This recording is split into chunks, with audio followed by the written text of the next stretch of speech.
Hmm.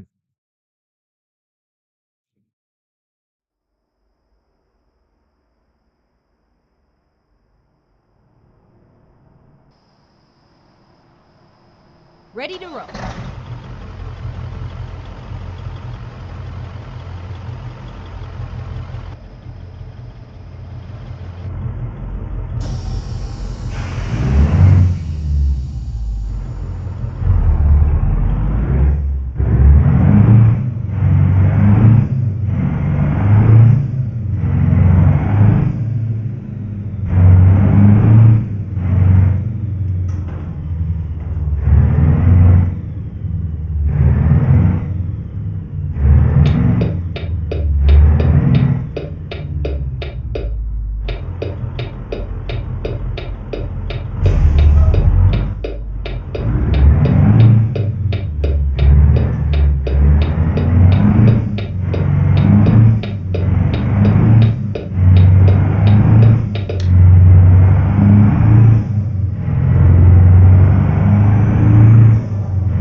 Get ready to turn left.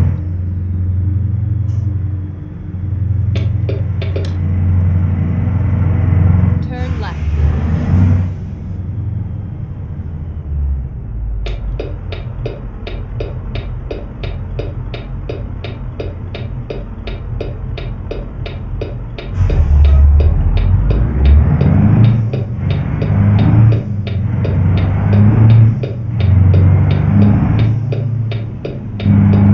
Keep left and then turn left. Turn left.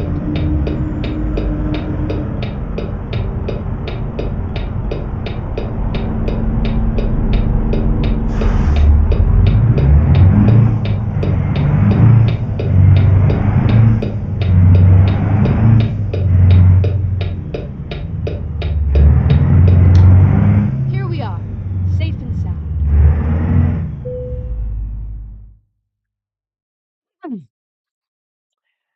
Good evening, everyone. This is John Tapp with the Kenworth W900A. Uh, this is the Halloween preparation ride this week. So, starting with Montana, those men for waste paper, and uh, and let's hope that we can all make it. And so, anyway, let's drive it in the 60s, everyone.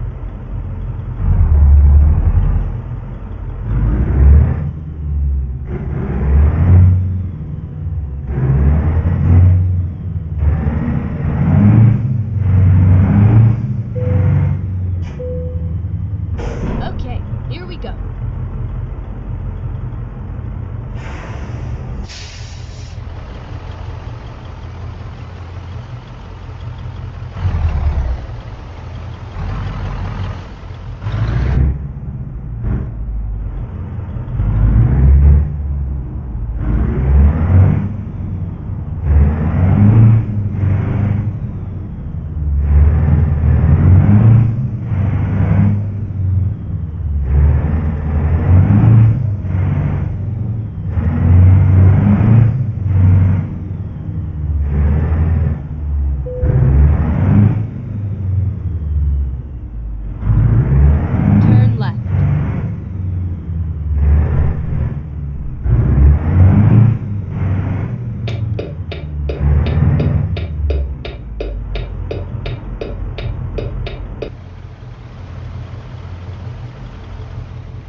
of the Republican Jewish Coalition, or RJC. The existence of the Jewish state is at risk today, both in terms of war and battle, as well as what happens in the United States in terms of whether our support is there unequivocally or whether folks are going to step back. At a country club in Bloomfield Township outside Detroit yesterday, Coleman addressed a room full of RJC supporters. Some wore red kippahs, a symbol of their Judaism, with the word Trump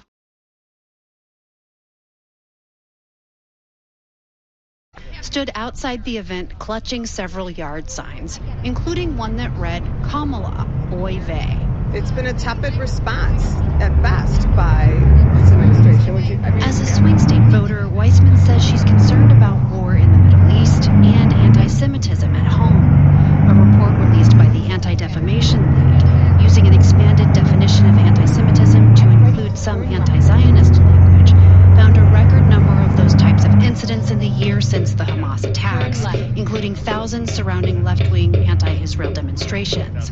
Weissman thinks those realities could reshape voting patterns among Jewish Americans who've historically sided overwhelmingly with Democrats and who make up sizable populations in some key states. Here, October 7th changed things, and the things that happened in this country on college campuses.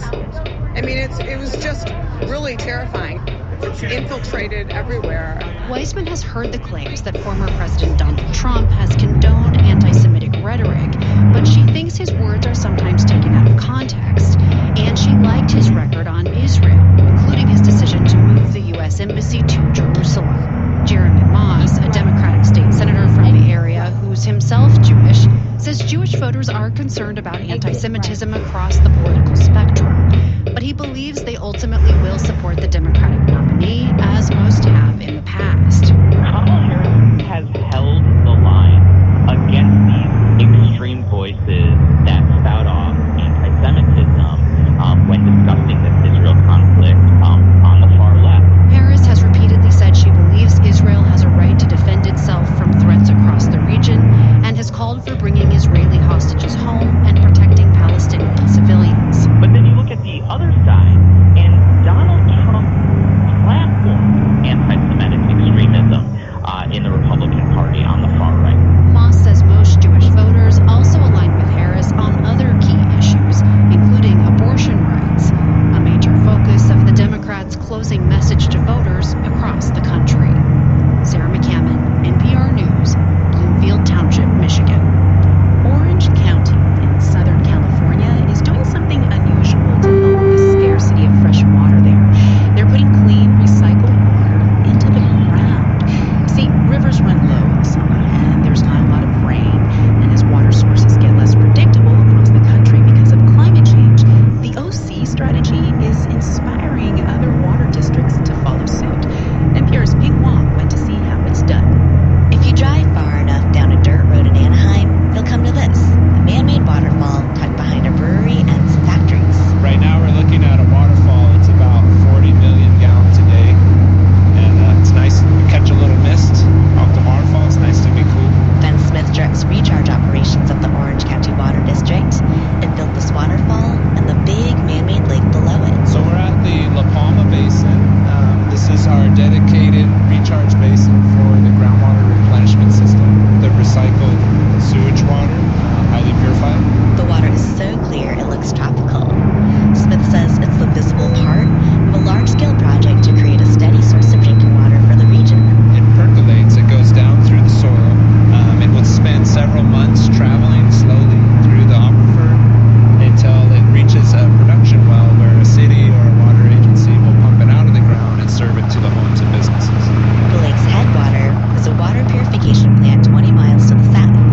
It's at the Orange County Water District headquarters, where Jason Daticus is an executive director. In terms of production capacity, this is the largest water recycling facility of its kind. Daticus took me on a factory tour. The plant starts with treated wastewater, which would otherwise get dumped in the ocean. It filters it, disinfects it, and ultimately reclaims about 85% of it as clean, drinkable water. We do offer all of our tour guests the opportunity to taste the water at the end of the tour.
future of AI is built on ARM, ARM.com.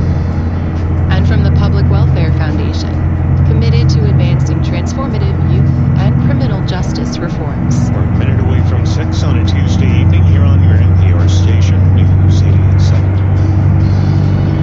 On the roads, northbound 45 heading at Gulf Freeway, Galveston County. Before Highway 6, we have a wreck reported in the right lane. Also wrecks northbound 146 at Fred Hartman Bridge. A vehicle fire cleanup heading in on the Katy eastbound I-10 after Fiesta. Westbound 290 heading out Northwest Freeway. The wreck at 1960 is gone in a long, slow recovery. 99 Grand Parkway eastbound from I-45 for an earlier wreck and the ring. Support comes from Baylor College of Medicine, creating tomorrow's medicine today.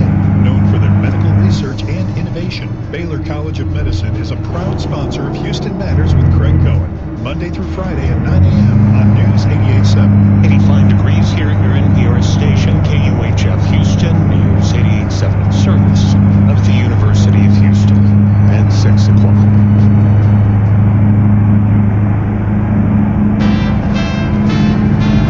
It's a place that certainly, we believe, helps crystallize the choice in this election. 1 week before the election, Vice President Harris chooses to speak from the same spot where former President Trump spoke on January 6, 2021. For Tuesday, October 29th, this is All Things Considered from NPR News.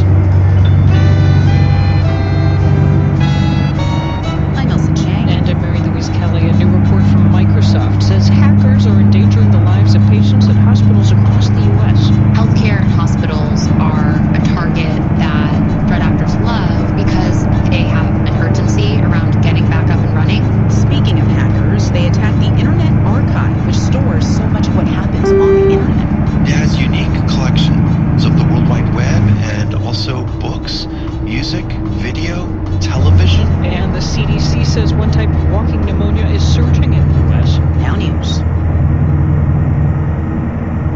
Live from NPR News in Washington, I'm Jack Spear.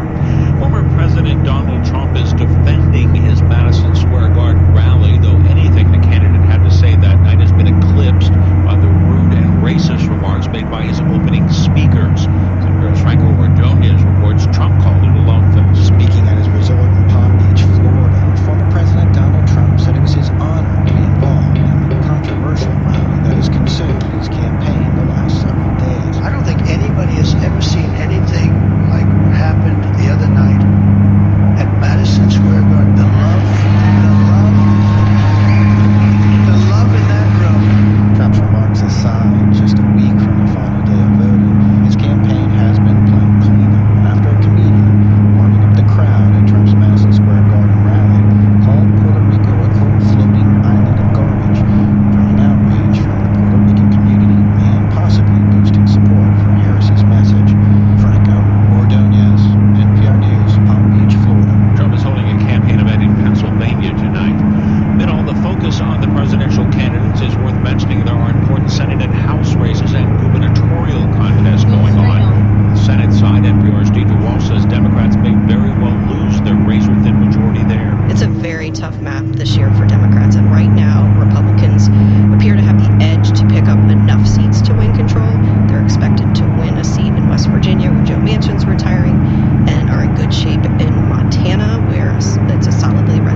Housing Authority awards contracts.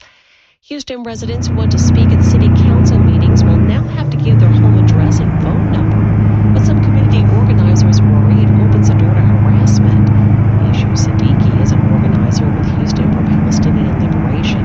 My home address being listed isn't just a danger to me, it's a danger to my mom who wears hijab, right? So she's a lot more outwardly Muslim than I am. It's a danger to my dad, it's a danger to my siblings. It's not just me that I have to think about. A spokesperson for Mayor John Whitmire says the city's secretary has discretion to keep personal information out of the public domain if speakers have concerns about security. Partly cloudy skies tonight, slight chance of rain, low near 75. I'm Gail DeLutter, News 88.7. Support for NPR comes from NPR stations. Other contributors include Subaru, featuring the 2024 Subaru Crosstrek Wilderness, with off-road capability and 9.3 inches of ground clearance designed for adventure seekers. Learn more at Subaru.com/wilderness. This is All Things Considered from NPR News. I'm Mary Louise Kelly in Washington. And I'm Elsa Chang in Culver City, California. Tonight, at the historic park that connects the White House to the National Mall, Vice President Harris is delivering what her campaign describes as her closing argument. This is the same spot where her opponent, former President Trump, spoke on January 6th, 2021, ahead of the attack on the U.S. Capitol. NPR's Esma Holland joins us now for more on what to expect. Hi, Esma. Hi, Elsa. Okay, so let's just start with the location of this speech. Explain the choice of this symbolic spot. Well, it is certainly a deliberate choice to highlight the contrast in this election cycle and, remind voters how the former president tried to overturn the election results in 2020. This is the same spot where Trump urged his supporters to march on the Capitol as Congress was certifying the results of that 2020 presidential election. Here's what Harris campaign chair Jen O'Malley Dillon told reporters on a call today. It's a place that certainly we believe helps crystallize the choice in this election between a candidate seeking unchecked power in Donald Trump and another that's really offering real solutions to chart a new way forward. And she said the backdrop of the White House is significant. The Harris campaign has really been trying to zero in on Trump and the threats that they see him pose to democracy. Tonight, according to excerpts of the speech, Harris will describe Trump as someone who is, quote, unstable, obsessed with revenge, and consumed with grievance. Some Democrats worry that people have forgotten what the Trump presidency was like, and so the campaign wants to put the most extreme things he did front and center. Okay, well, would you say that this idea that Trump is a danger to democracy is pretty much the central message of Harris's campaign in these final days? It's central, but it's not the only message. I have been struck by it, though, because it really does echo the message that we heard from Joe Biden that he was pitching when he was running for president. At the start of Harris's campaign, her main message was freedom, freedom for women to make their own choices about their bodies. She still talks about women's reproductive rights. You saw that the other night with Michelle Obama. Right, so then why did she shift to this Trump democracy message? This is a tight race, and the Harris campaign knows that they need to win over moderate voters, and they think this is an issue where they could be persuaded. So you've seen her campaign with some Republicans like former Congresswoman Liz Cheney, and she also plays up comments from Trump where he referred to his political opponents as the enemy from within. And then, of course, there were the comments from Trump's former chief of staff saying that the former president meets the definition of a fascist. The campaign is focused in these final days of trying to reach that tiny, tiny sliver of still undecided voters, and they see tonight's big symbolic event as a way to potentially break through to them. Okay, well, besides focusing on the former president, what else will Harris get into in her speech, you think? One thing I want to mention to you, Elsa, is that I've spent some time talking to progressive voters on the left of the Democratic Party, and they have told me that they wish Harris would focus a little bit less on Trump and more on her own plans, specifically the economy. The Harris campaign did say that this speech tonight will not only be about Trump. She also intends to talk about issues that matter to middle-class families, like the cost of groceries and housing, and she'll also pledge tonight to listen to people who disagree with her. Okay, well, I understand that Trump has been trying to get ahead of Harris's remarks today. What did he have to say? He did not talk about January 6th directly. Instead, he focused on his main campaign issue, which is immigration. And he blamed Harris for the problems with border security and accused her of running a, quote, campaign of hate. Trump is dealing with backlash after his own event recently where he gave his closing arguments, and a comedian at that event made disparaging comments about Puerto Rico and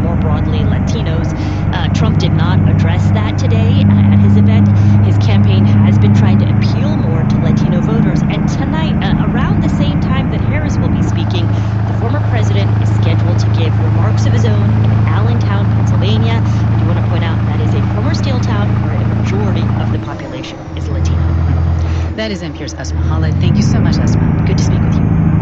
Who preserves what happens on the internet? The one answer can be found in an old church in San Francisco, which is home to the Internet Archive. That's a nonprofit with a bigger digital collection than the Library of Congress. The archive holds a record of billions of web pages on its servers. This month, it was attacked by hackers. It was offline for days, prompting a question: what would get lost if the Internet Archive is no more? Brewster Kale is the founder of Internet Archive, and he's on the line now from San Francisco. Welcome. Thank you very much, Mary Louise. So I just checked. Your site looks like it's up and running. It's online. Is everything back and fully restored? It's not fully restored, but the basic services of archive.org and the Wayback Machine, yes, our library is back, which is... The Wayback Machine, just to inject, this is the archival service for your website. Yes, that's where we collect web pages by working with 1,300 libraries, and then we make a service, a free service, to make it so you can see the web as it was. So can you just describe what these last couple of weeks have looked like for you as you've tried to get the website back online and keep it up and running? Oh, it's been so hard. Basically, we needed to upgrade our security significantly because basically somebody was able to deface our website. There's no damage to the data, which is great, but they did get our usernames and email addresses of patrons of the Internet Archive. So people's passwords were continued to be safe because they were all encrypted, but the list of email addresses doesn't help the spam problem out there. Yeah. So why would hackers target you? We don't know, but we're not the only ones. So yes, we were targeted with cyber attacks, but also Calgary Public Library got hit, and they're still offline. Seattle Public Library System was attacked, and they're mostly back up. Toronto Public Library, and the big one was British Library, was attacked a year ago, and still some of their services aren't back up. There's no ransom that's been demanded, nothing like that. No, there hasn't been that. It's mostly been embarrassing. So we have gotten the message, and we're addressing putting in more better firewalls and code sanitization to go and make sure that the services stay up as people are expecting. There's obviously a rich irony here for a site dedicated to preserving activity on the internet potentially being wiped off the internet. What would be lost if a cyber attack had actually succeeded at damaging your site permanently?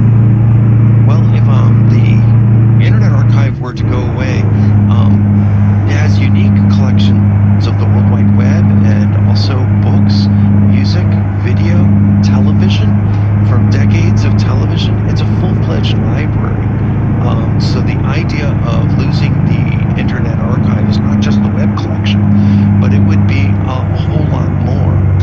What you're describing, Mr. Kale, is such a huge responsibility, protecting all of this information. Are you confident you can do it? We'll do everything we can. As part of the job, we have preservation and access that's sort of tattooed into our souls. So preservation, to go and make sure that the information that we've collected stays, and then can we make it as accessible as possible. We first wanted to make sure that our preservation function was in good shape, which we did, and then we worked very hard to try to get the access back up. But we're seeing attacks on the libraries from many different angles, and this is just another one. That is Brewster Kale, digital librarian and founder of the Internet Archive. Thank you. Thank you. The deadliest Israeli airstrike in weeks happened in northern Gaza overnight. More than 70 Palestinians were killed, at least 25 of whom were children, and more are missing, according to the Ministry of Health. It comes as Israel's parliament voted to ban the main UN agency for aid in Gaza. NPR's Kat Lonsdorf reports, and a warning: this story describes graphic scenes of war. Freelance photojournalist Islam Ahmed was just 2 streets away when an Israeli airstrike hit a 5-story building full of displaced Palestinian families in the northern neighborhood of Beit Lahia. He hurried to the scene. أشلاء في الشوارع نساء كاسيات. I saw human parts and dead bodies in the streets, Ahmed told NPR in a voice note. أناس بين طبقات المنازل نرى الجثث والجثامين ولا نستطيع. Ahmed says he also saw bodies trapped under the rubble and that he and other civilians tried to pull them out, but he couldn't reach them because the rubble was too heavy and they didn't have tools. Last week, the Israeli military demanded the Gaza civil defense teams leave the area, meaning the usual first responders were not there. We used our bare hands, Ahmed says. These were not the hands of paramedics or well-trained people, he says. It was the hands of us, their neighbors. Northern Gaza, and specifically Beit Lahia, has been besieged by the Israeli military for weeks. No ambulances or vehicles could get in or out. So people were carrying the wounded to the nearest hospital on their backs or using donkey carts, hospital officials told NPR. But Israeli forces raided that hospital over the weekend, saying that Hamas was operating from it. They destroyed much of it and detained many of the staff. Hospital officials say their ability to treat the wounded is limited and the morgue is not functioning. The dead from today's strike were buried in the streets.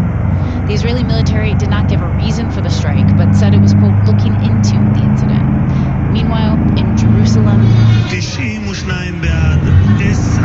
Israel's parliament passed legislation banning operations for UNRWA, the United Nations' main aid agency for Palestinians. Israel says the agency has ties to Hamas, and some staffers took part in the October attack last year that sparked this current war. But many say UNRWA is essential for life-saving operations on the ground in Gaza. Here's Kate Phillips-Barrasso from the aid group Mercy Corps. This could potentially be a final knockout blow to the humanitarian response, certainly in Gaza, where humanitarian needs are dire.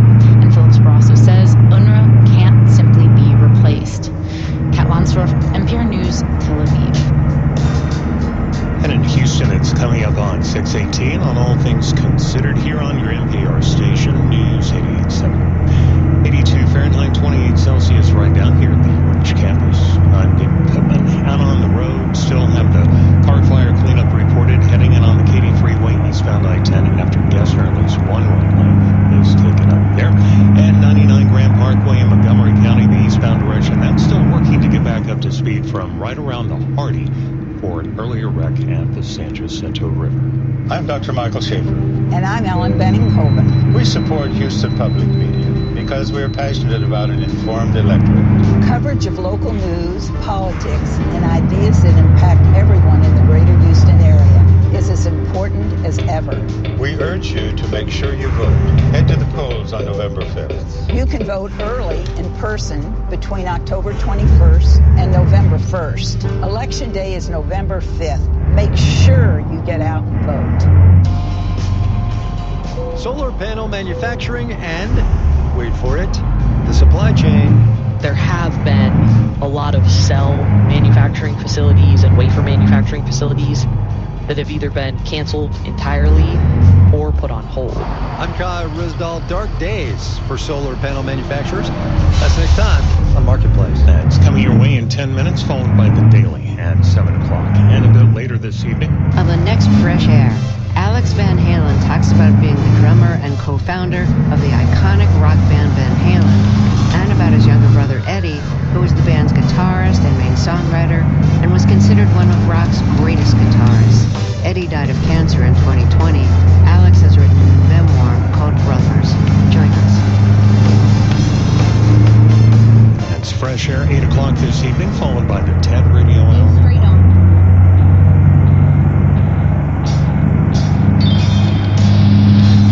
It'll be partly cloudy overnight, about a 20% chance of showers, and a low of 79. Tomorrow's high 84 with a 60% chance of rain. Again, right now it's 82 here at the UH campus at 6:20. Support for NPR comes from the station and from Sony Pictures, presenting the new movie Here, reuniting the director, writer, and stars of Forrest Gump. A tale of love, loss, laughter, and life. Here is only in theaters this Thursday. From Indeed, designed to be an end-to-end hiring solution for businesses of all sizes to attract, interview, and hire candidates, all from one platform. Learn more at Indeed.com/NPR. And from listeners like you who donate to this NPR station. is All Things Considered from NPR News. I'm Elsa Chang. And I'm Mary Louise Kelly. 4 years ago, President Biden won Pennsylvania by less than 2 percentage points. Included in his winning coalition were young voters who sided with him by a 27-point margin. Well, this year, Vice President Harris's campaign is trying to nail down those voters again, heading to both the blue cities and suburbs and small towns and rural areas that are places former President Trump handily won. NPR's Elena Moore takes us to a small town an hour outside Pittsburgh to hear from young students about how they see their voting power. Indiana, Pennsylvania has some big titles. Some call it the Christmas tree capital of the world, and it just so happens to be the birthplace of actor Jimmy Stewart. I'm standing in front of a statue of him outside the town courthouse. But it's not quite Christmas time yet. It is almost November. And nearby at the Indiana University of Pennsylvania's campus, some locals want to give this place another title. The road to the White House goes through Indiana County, Pennsylvania. Local Democratic Party Chair Lynn Alvine is watching as student organizers set up for a Get Out the Vote rally. And while this campus may be part of a tiny blue dot, it lives within a red county that went for Trump last time by 37 points. But Alvine understands that. The goal is to narrow the margins. Our motto is lose by less. We don't imagine that we can win the vote for Harris in Indiana County, but we can bring out enough Democratic votes. I think we bring the energy to counties like this. IUP student Andrew Muth runs the school's College Democrats. As somebody from a rural area less than an hour away, he knows why voters here feel left behind. But he says Harris has a message that can connect with locals. We want you to be able to build a family.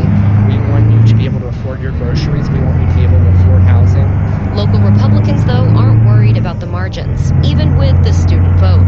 A lot of those students are not students from Indiana County. They're outsiders. That's 24-year-old Hunter Overdorf. He's with the local GOP, and he grew up here. Still, the Harris campaign is working hard in rural areas of Pennsylvania.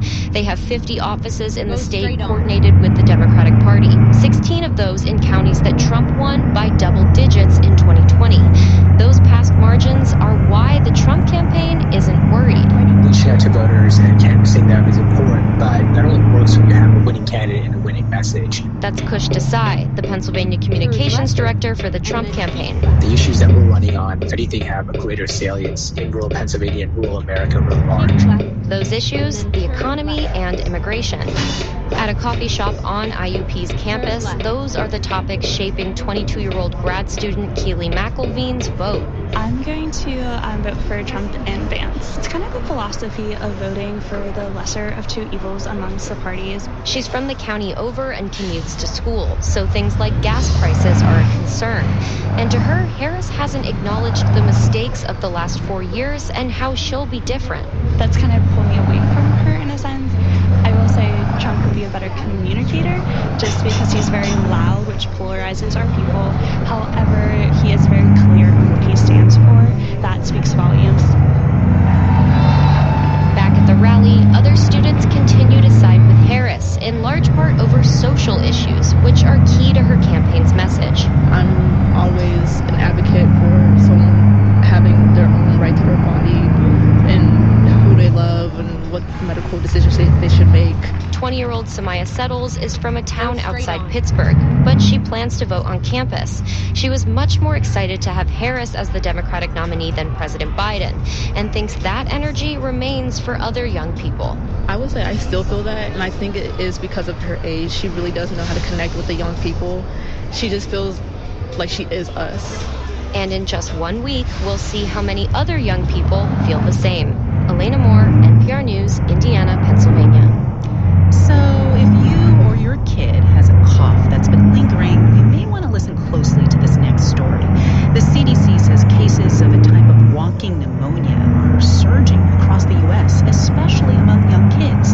NPR Health correspondent Maria Godoy has more. Dr. Preeti Sharma is a pediatric pulmonologist at UT Southwestern and Children's Health in Dallas. She's also a mom of two.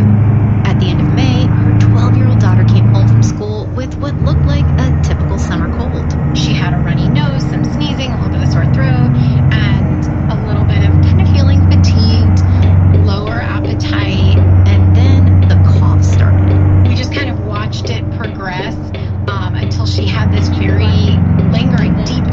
stiff cough. That cough is what tipped Sharma off that her daughter had mycoplasma pneumonia. It's caused by a bacterial infection. The CDC